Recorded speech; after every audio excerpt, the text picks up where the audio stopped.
Assalomu alaykum. O'zbekiston ahli, tinchmisizlar, sog'lig'inglar yaxshimi? Meni bir murojaatim bor edi. Shu Farg'ona viloyati Furqat tumanidan Polvontosh mufeydanman. Bizda uyda kam ta'minlangan hali og'ir unaqada deb temir daftarga olib televizorda ko'rsatib, shularga mana shunday yordam beryapmiz. Kredit olishiga yordam beramiz. Shularga 3 ta xo'jalik yashaydi, qaysini qo'ldan nima kelsa hamma sharoitlar qilib beramiz deb televizorga chiqarib va'da berishib ketishgan. O'shandan beri hech narsa yo'q. Keyin men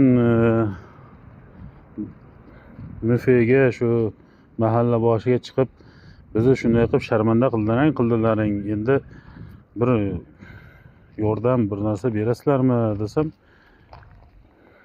hech narsadan natija yo'q.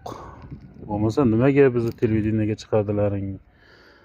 Bularga shunday yordam beramiz, kam ta'minlangan, boshqa deb bizni televizorga chiqarishdi-da. Mana endi bizni reklamaga olishgan ekanda qo'yingki. Endi mana hech narsa yo'q. Hali nima deydi? Inson huquqlarini poymol qilish deydimi? O'shana bo'lyapti-da.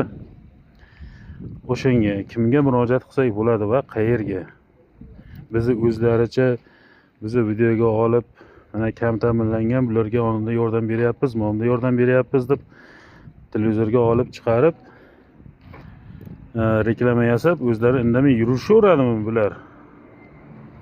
Bizni shunday deb taqirlab bir so'z bilan aytganda, biz kerak emas degan, voy sizlarga yordam beramiz. Sizlarni unaqalang urganib chiqdik. Teplitsa qurib beramiz, kredit olishlaringga yordam beramiz deb chiqarishib, mana hozir hech narsa yo'q. Hozir aytsam, bo'lmasa nimaga bizni televizorga chiqardilaring, kambag'alda, boshqada shuna yordam bermaysizlar ekan desam, ha undaydi, bunaydi dedi. Tegishli joyga murojaat qilaman desam, qo'lingdan kelganini qil deb hozir shuna deyishyapti. Shu videoni keng tarqatib, o'sha tegishli joyga yetib borishiga yordam beringlar. Xudo xolasa ko'rak, nima bo'lar ekan oxiri.